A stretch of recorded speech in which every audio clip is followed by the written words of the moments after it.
хуб дарсро давом медиҳем ва ба ҷои решаи 100 мо метавонем нависта ё 10 ва ё ба ҷои 10 мо метавонем нависта решаи 100. Хуб биёед ба ҷои 10 мо ҳамин решаи 100-ро чӣ кор мекунем? Мегузорем ва дар ин ҷо мешавад 8.1 зарби 0.1 ва дар ин ҷо низ ба ҷои 10 решаи 100-ро чӣ кор мекунем? Мегузорем ва ҷамъи 9 дар ин ҷо аз ёдам мебарорем баробар. Хуб акнун дар ин ҷо низ реша аст, дар ин ҷо низ реша аст. Ҳамаи ин ададҳоро мо чӣ кор мекунем? Ба зери реша медароварем. 8.1 зарби 0.1 зарби 100 ҷамъи 9 баробар.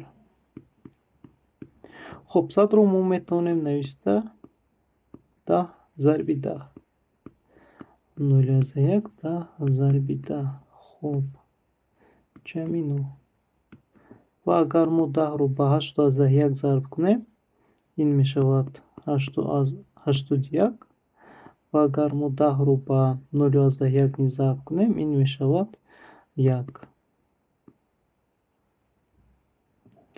хуб ҷамъи 9 баробар. Яъне ки агар мо 81 реша гирем, ин мешавад 9, аз 1 реша гирем агар, ин мешавад 1. 9 ҷамъи 9 мешавад, ин баробари мешавад 18. хуб мо дар ин ҷо ҷавоби 18 аст ва ҷавоби А-ро интихоб мекунем. Мегузарем ба дигари машқи дигар ва дар ин ҷо мебинем ки чунин ифодаҳо дода шудаанд ва низ мо чӣ кор карда метавонем? Яъне ки ҳамин 0.9-ро чӣ кор мекунем? Зарби 1.6 метавонем нависта ва биёед мебинем ки 0.9-ро агар ба 1.6 зарб кардем, чӣ ҳосил мешавад? 9 кара 6 мешавад 54, 5 дарёд 6 зарби 0 ин мешавад 0, ҷамъи 5 ин мешавад 5. 1 кара 9 9, 1 кара 0 0. Дар ин ҷо мешавад 4, 5 9 мешавад 14. ва дар ин ҷо мебинем ки ду адад баъд аз вергул ҳаст. Мо дар ин ҷо 1.44-ро чӣ кор мекунем? Ҳосил мекунем. Зарби 100 ози моро ба ҷои 1.44-ро мегузорем. хуб дар ин ҷо 2 бо решаи 2 меравад ва мемонад 36. хуб мебинем ки ози дар ин ҷо ба мо 1.44 шуд зарби 100. хуб якум роҳ метавонем ки -36, якум роҳ метавонем ки аз 1.44 чӣ кор кунем? Реша гирем, яъне ки ду адади яхеларо меёбем ки бо зарб кардани онҳо 1.44 шавад ва ё 100-ро мо чӣ кор мекунем? Метавонем ба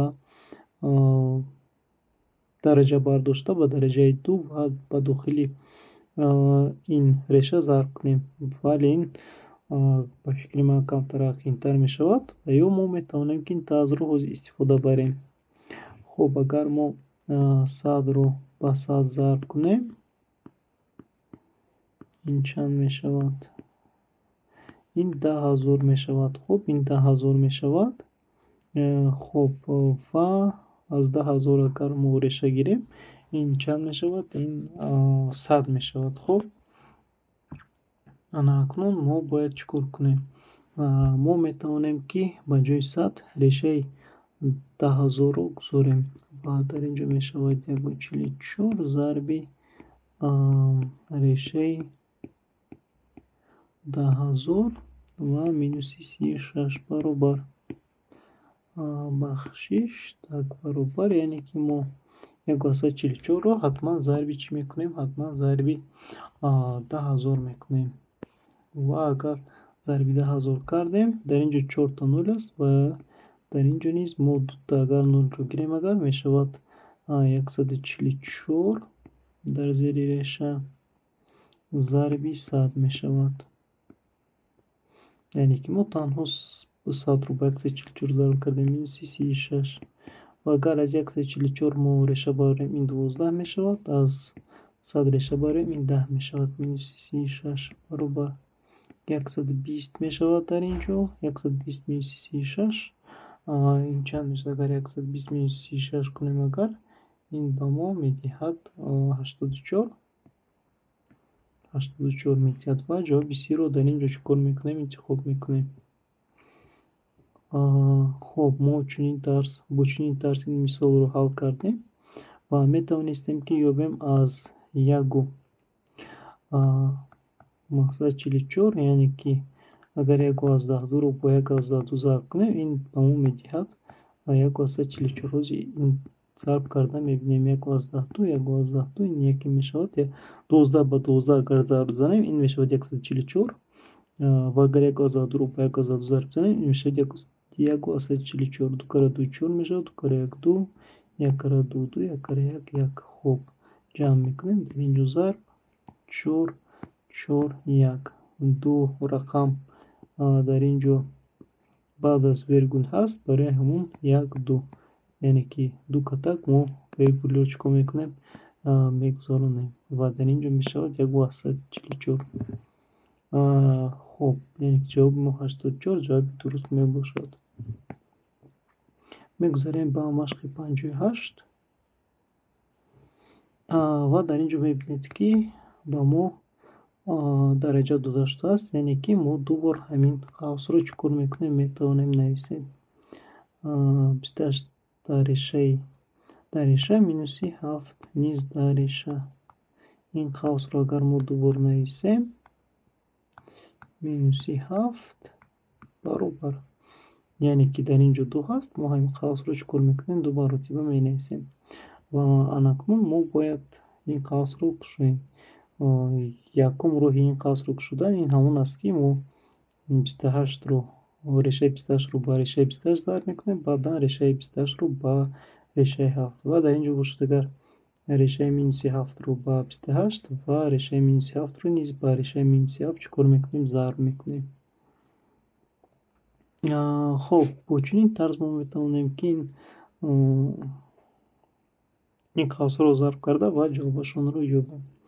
агар решаи 28ро ба решаи 28 зарб кунем, ин мешавад 28, чунки решаро ба решаи ҳамон адад зарб кардем, решаҳо гум мешаванд ба мо ва решаи 28 минуси зарби решаи 7 ин мешавад 7 зарби 28 ва дар ин ҷо низ мемонад минуси 7 зарби, яъне ки ҳамаш дар реша зарби 28 ва дар ин ҷо ҷамъ мешавад 7, яъне ки минус минус ба мо медиҳад плюсро. баробар, яъне ки 28 мешавад дар ин ҷо минуси 2 зарби мешавад, яъне ки дар ин ҷо 1 аст, дар ин ҷо 1 аст ва дутай ин решаи 7 зарби 28ро мо дар як ҷойгӣ ҷамъ кунем, ин медиҳад минус 2 решаи 7 зарби 28. ҷамъи 7 баробар. хуб, мо бояд якум решаи 7 зарби 28ро ёбем ки чанд мешавад. хуб, мо метавонем инро ба ҳар хел шакл нависем, яъне ки метавонем 28ро нависем 7 зарби 4. 7 зарби 4 ин мешавад 28. хуб, ва 7 зарби 4 мешавад 28. хуб, дар ин ҷо бошад, агар 7 зарби 7 ин 49 мешавад. Аз 49 агар мо реша гирем, ин 7 мешавад ва аз 4 реша гирем, ин 2 мешавад ва 7 зарби 2 мешавад 14, яъне ки ба ҷои ҳамаи ин мо метавонем нависем 14 ва 28 минуси 2 зарби 14 ҷамъи 7.